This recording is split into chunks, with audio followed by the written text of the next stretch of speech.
c'est parti. Désolé pour le son, ça va être une vidéo quand même relativement rudimentaire, mais parce qu'on doit voir quelque chose d'important et je dois vous transmettre ce message maintenant et pas plus tard. Aujourd'hui, on va voir comment et pourquoi tu dois te remettre en question dans ton business. Tu sais, très souvent dans l'entrepreneuriat, on a souvent ce truc de développement personnel, tu dois te remettre en question, c'est de ta faute si ça n'avance pas. Par exemple, là, en l'occurrence, là dans mon business, je stagne.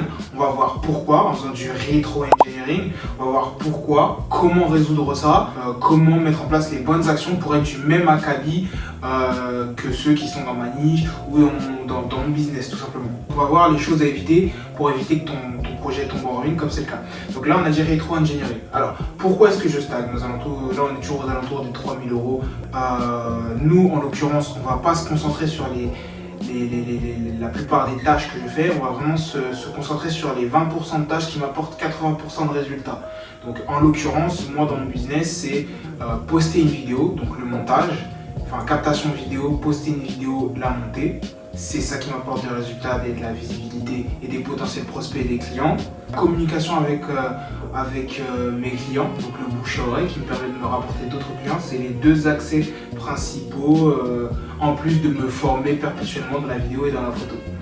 Donc c'est à peu près j'ai l'impression en tout cas, les éléments déclencheurs à ce qui est souvent une vente et les calls aussi. Donc les calls, que ce soit avec mon associé et closer et les autres membres de mon équipe. Donc c'est ça les tâches les plus importantes en général. Tout ce qui va être la forme, donc structurer mon business, structurer le site internet que j'utilise ou les interfaces que j'utilise, tout ça c'est pas très important en général.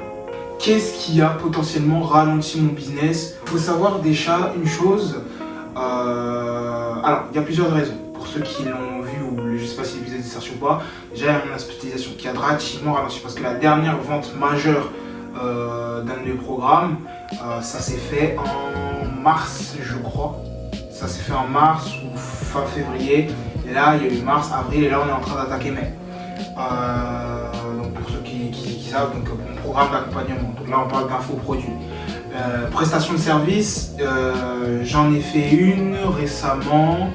D'ailleurs, on va y venir, j'en ai fait une récemment et j'en ai pas eu d'autres depuis. Peut-être que c'est moi qui ai passé le marché, etc. Il faut savoir que du coup, entre-temps, pendant ces 2 mois, donc oui, il y a eu une hospitalisation, donc problème. Pourquoi ça n'avance pas? Je n'ai pas posté énormément de vidéos.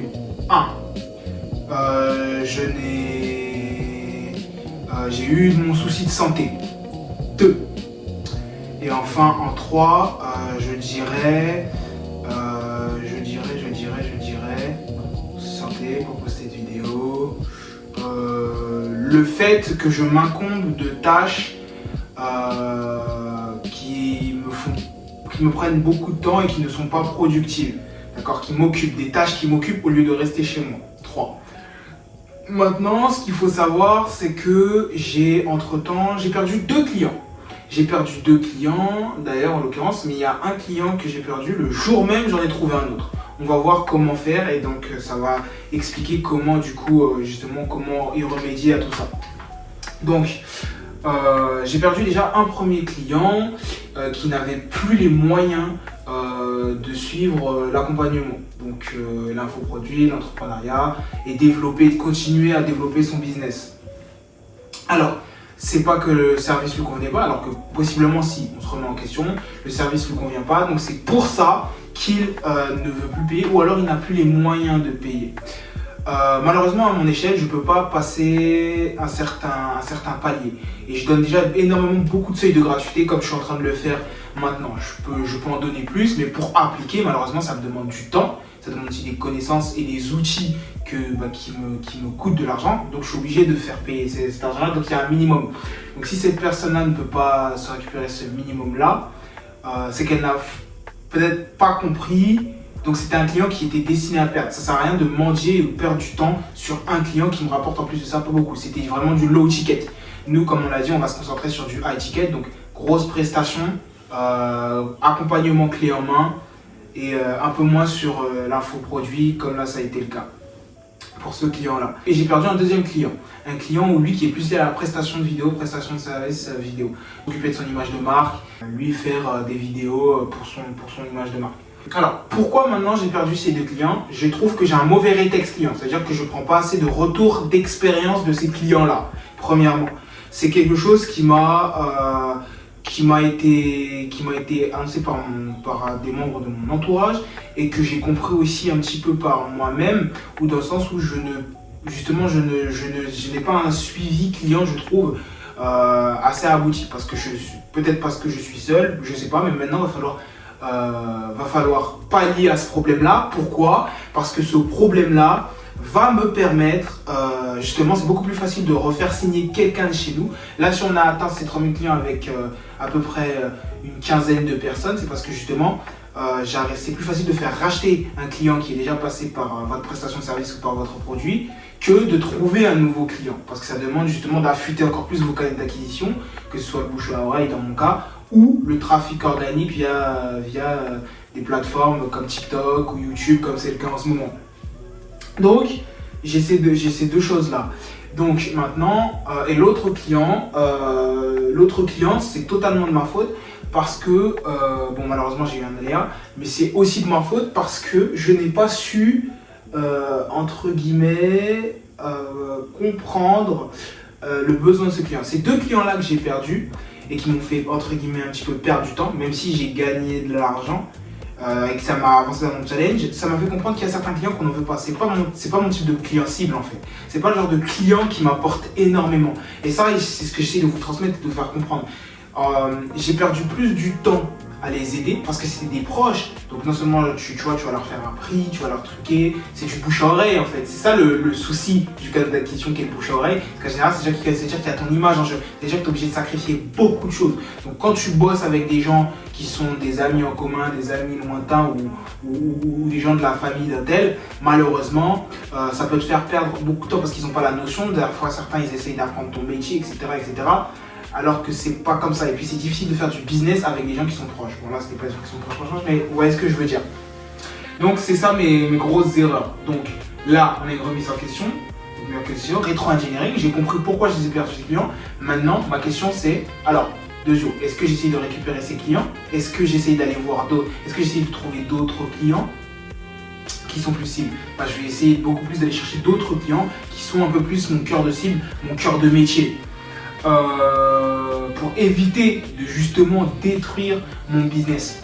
Parce que ce genre de client, indirectement, il détruit mon business. On va parler un petit peu plus chiffres, on va parler un petit peu plus stats. Au moment où je vous parle, bon, sur Podia, ils affichent, au moment où je vous parle, sur mon dashboard, ils affichent quelque chose qui est incorrect. Ils affichent, j'ai passé le seuil des 3000 si on compte les prestations de services, etc.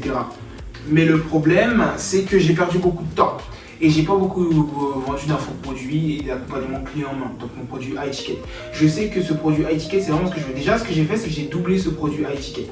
Donc je suis passé de, je crois qu'il était déjà affiché à 1500, j'ai fait une offre produit pour un client, mais je l'ai doublé, donc je suis passé à 2000. Maintenant, je sais que ce produit high ticket, il faut que je le vende 2000 € et que j'en vende un par jour. Parce qu'à la fin de l'année, ça me fait quasiment le million de CA. Et c'est beaucoup plus simple. Par contre, ça va demander beaucoup plus de gestion et ça va demander aussi de structurer potentiellement une équipe dès que ça fonctionnera bien et qu'on avancera bien. Maintenant, j'ai un peu plus du mal parce que ça étiquette, ça va me demander plus de ressources, plus de legit proof et beaucoup plus de résultats aux yeux des gens qui vont voir ces clients, parce que ça reste un accompagnement clé en main. Pour obtenir cet accompagnement clé en main, il faut que j'ai des résultats. Donc ce high ticket, pour le moment, en vrai de vrai, je ne me concentre pas directement dessus. Il faut que je me concentre directement sur résoudre les problèmes de mes clients afin d'augmenter mon branding et mon image à moi pour qu'ensuite les gens veuillent bosser avec moi en tant que consultant et puissent prendre mon produit high ticket, encore une fois. Donc il y a mon accompagnement clé en main pour professionnels. Le deuxième objectif que j'ai, c'est oui, je pourrais augmenter mon MRR, donc mon revenu moyen récurrent, donc qui est aux alentours de 51,98 €. Il a un petit peu baissé parce que justement j'ai un client qui est parti récemment, j'étais aux alentours de €. Donc sans compter bien sûr, parce qu'il y a 2 parties dans notre business, encore une fois, il y a la partie infoprenariat, infoproduit et il y a la partie du coup prestation de services vidéo photo. Le problème en fait, c'est que déjà mon low ticket est beaucoup trop low, tout simplement. Mon low ticket est beaucoup trop low et qu'il n'y a pas de récurrence. Pourquoi? Parce que je ne postais pas assez, parce que je n'avais pas forcément le temps de le poster assez.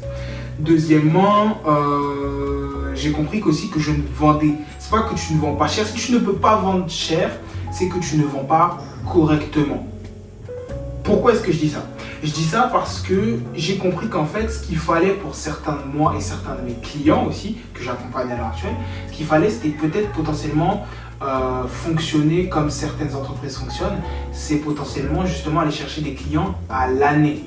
Si vous avez cette difficulté à avoir de la récurrence dans votre activité, il va falloir que vous alliez chercher des clients à l'année ou alors faire un panier moyen pour une prestation de service de plus en plus conséquent. Si je ne peux pas aller chercher ces 2000 € par jour avec un seul client, avec un produit à étiquette, dans ce cas-là, j'irai les chercher avec un ou deux clients qui prendront par exemple, au lieu de prendre mon programme d'accompagnement, ils prendront plutôt ma prestation de service vidéo avec potentiellement une prestation de service qui va durer du coup toute l'année, donc sur 12 mois, 6 ou 12 mois, ça dépend.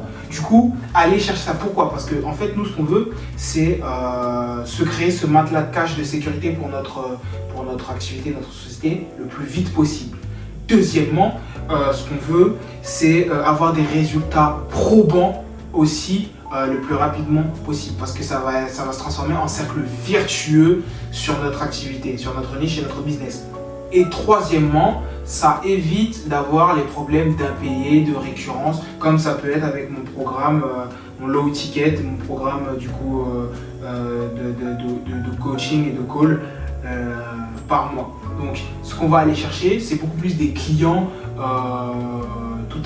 en fait un petit peu plus différents, un peu plus vieux, avec un objectif précis, etc. Donc là, j'ai fait du rétro-engineering. Maintenant, comment on va appliquer ça? Tout simplement, alors ce que je vais faire, c'est que je vais poster beaucoup plus de vidéos, beaucoup plus orientées business et orientées pour un certain clientship. Donc, les gens qui sont intéressés par la vidéo, par la photo, par l'entrepreneuriat. Ensuite, je vais target beaucoup plus les gens. Ensuite, en plus de ces vidéos que je vais démultiplier et que je vais beaucoup plus target, un de mes produits qui fonctionne bien, etc. Ce que je vais faire, c'est que lui aussi, je vais communiquer beaucoup plus. Ensuite, ce que je vais faire, c'est que je vais éviter de récupérer les clients qui me prennent beaucoup plus de temps. Il y a des clients par exemple qui sont en call avec moi, qui sont en coaching, s'ils ne font pas partie de mon programme ultime, que ce ne sont pas ce que j'appelle entre guillemets des clients premium, je ne vois en aucun cas l'intérêt de perdre du temps avec ces clients-là. Donc, surtout ceux qui n'ont pas de résultats, qui rechignent, etc., etc. Je vais beaucoup plus justement mettre mon rétex sur ces clients qui ont pas forcément du succès, mais ces clients qui sont coachables, qui ont envie d'apprendre et qui n'ont pas peur d'investir sur eux. Donc mes clients premium entre guillemets. Et je vais me focus sur leur rétex à eux pour pouvoir faire en sorte que leur expérience client soit beaucoup plus améliorée et beaucoup plus premium que maintenant, ce qui va me permettre d'améliorer moi aussi mon produit et du coup d'aller repasser de ce mid-ticket à ce high-ticket de plus en plus. Donc voilà comment je vais restructurer mon business. Donc c'est pour ça que là, dès maintenant, je recommence à postuler un petit peu plus et à poster un petit peu plus, et que je poste beaucoup plus aussi sur les réseaux sociaux. En tout cas, on se tient au jus. Objectif parallèle, du coup, pour améliorer notre condition, passer des 2000 abonnés, 1000 abonnés sur mon compte à 10 000 abonnés avant mon anniversaire.